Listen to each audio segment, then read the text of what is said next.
არსებობს თუ არა ვინმე ისეთი, ვინც სოციალურ ქსელს მოიხმარს ჯანსაღად და როგორც მარტო ინსტრუმენტს. დიდი სურვილი მაქვს, რომ მე გითხრათ, რომ აი მე ვარ ასეთი, მაგრამ მე ამას სამწუხაროდ ვერ გეუბნებით. თუმცა დარწმუნებული ვარ, არც თუ ისე ცოტა ადამიანი გამოჩნდება, ვინც მეტყვის, რომ მე ვარ ის, ვინც მარტო ინსტრუმენტად იყენებს სოციალურ ქსელს. ჩემზე ეს მახეები ვერანაირ გავლენას ვერ ახდენს. არ გეწინა აღმდეგებით, სტატისტიკა საკმაოდ მკაცრია. კვლევების თანახმად მიჩნეულია, რომ საერთო მომხმარებლების დაახლოებით მაქსიმუმ 10-15% არის ადამიანებისა, ვინც ქსელებს იყენებს ჯანსაღად. დანარჩენი ნაწილი ვართ მეტნაკლებად რასაკვირველია, მაგრამ მაინც მართულები ალგორითმის მიერ. მივყვეთ ნაბიჯ-ნაბიჯ. რა ხდება და როგორ გვმართავს ალგორითმი, როცა ვართ აქტიური პოსტავები. პოსტის დადების შემდეგ ინსტინქტურად და ლამის ისტერიულად ხშირად ვამოწმებთ, ვარეფრეშებთ ტელეფონს და ვაკონტროლებთ რეაქციების და ემოციების რაოდენობას. და შემდეგი, თუ ჩვენ და ვიღაც სხვამ დადო დაახლოებით ერთი შინაარსის პოსტი და მისი პოსტი გავარდა, ასე ვთქვათ, და ჩვენი არა, ჩვენ გვიჩნდება განცდა, რომ რაღაცა არასაკმარისად კარგები ვართ აუცილებლად. თუ ასე ხარ, პირველ რიგში არ გეგონოს და ალბათ არც გგონია, რომ მარტო ხარ, იმიტომ რომ ცოტა ლაიქები ხასიათს, იმიტომ კი არ გიფუჭებს, რომ განსაკუთრებით ამპარტავანი ან რაღაცა ესეთ დაბალი თვითშეფასება გაქვს. იმიტომ რომ ეს აღიქმება ტვინის მიერ როგორც სოციალური უარყოფა, რადგან ადამიანის ერთ-ერთი ძალიან მნიშვნელოვანი ბუნებრივი მოთხოვნილება ეს არის აღიარება სოციუმის მიერ. ალგორითმი ამ ჩვენს ბიოლოგიურ სისუსტეს ერთიორად აქეზებს და მეტიც მან სტეროიდებზე შესვა ეს ჩვენი ადამიანური მოთხოვნილება.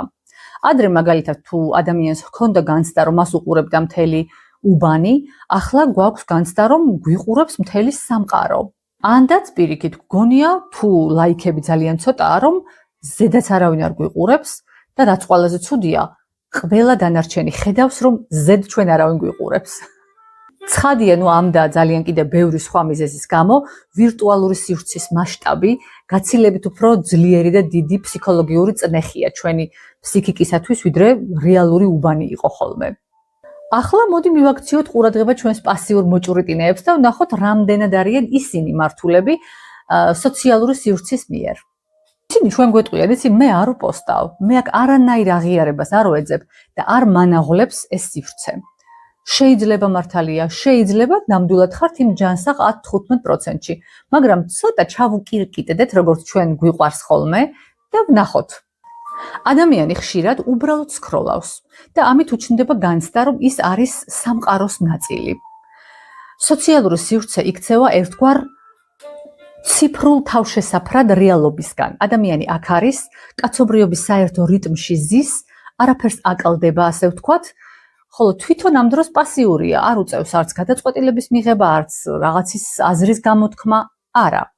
ხშირად და ბევრი პასიური მომხმარებელი სოციალურ ქსელში ეძებს ისტორიას და ასე ვთქვათ ემოციას, რომელიც მას რეალურ ცხოვრებაში აკლია. სხვისი ქორწილის, ქეიფის, ექსკურსიის, მოგზაურობის, ჩხუბის, აყალმაყალის ყურება მას აძლევს ერთგვარ უფასო ემოციურ ატრაქციონს.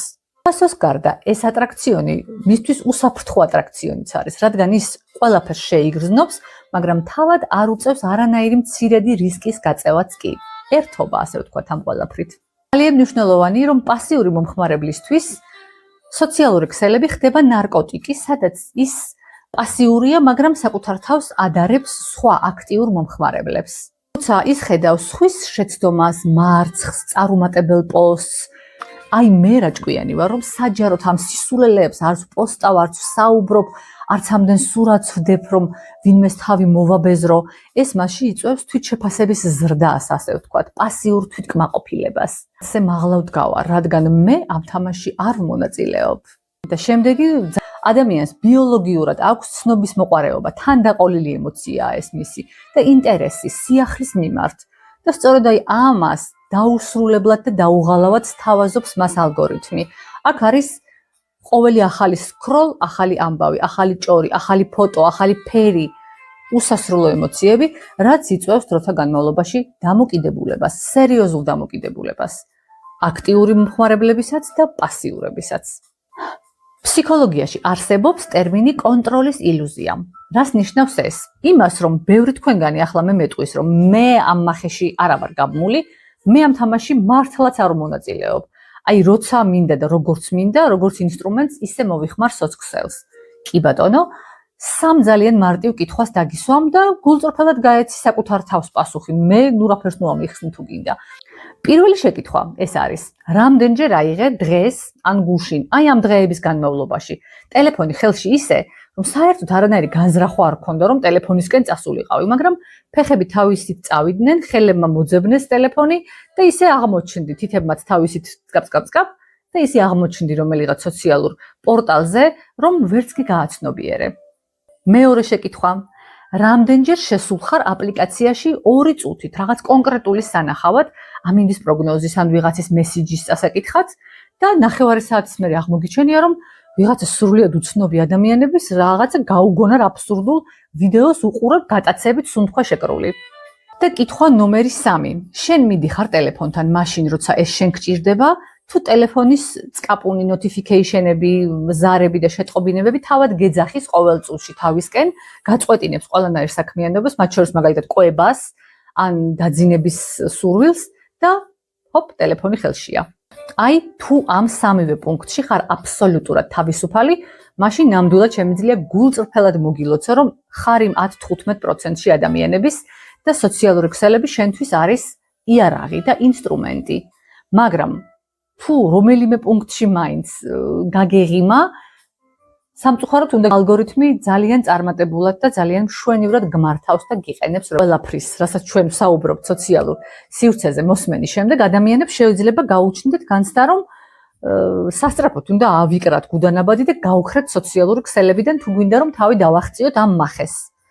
მაგრამ აქედან გაქცევა გამოსავალი რამდენიმე მიზეზის გამო ვერ იქნება. დღეს სოციალური ქსელი აღარ არის უბრალოდ გასართობი პლატფორმა. ის არის უზარმაზარი ცოცხალი ბაზარი, სადაც მიმდინარეობს ურთიერთობების დამყარება, პარტნიორების პოვნა, პრეზენტაცია, პროფესიული იდეების გაზიარება, საქმის კეთება უბრალოდ.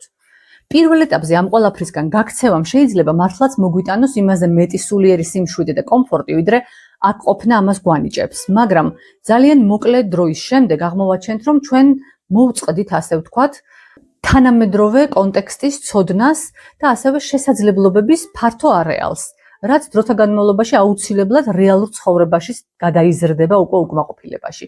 ამიტომ გამოსავალი აქედან გაქცევა კი არ არის, გამოსავალია აქ ყოფნა ჩვენი საკუთარი წესებით. პირველი პრაქტიკული ბლოკი, ანუ ტელეფონის დეტოქს ჰიგიენა ჩვენ უკვე გვქონდა, დღეს გადავიდეთ შემდეგ ნაბიჯზე. წესი პირველი. ძალიან მნიშვნელოვანი წესი, სუფთა ზონა.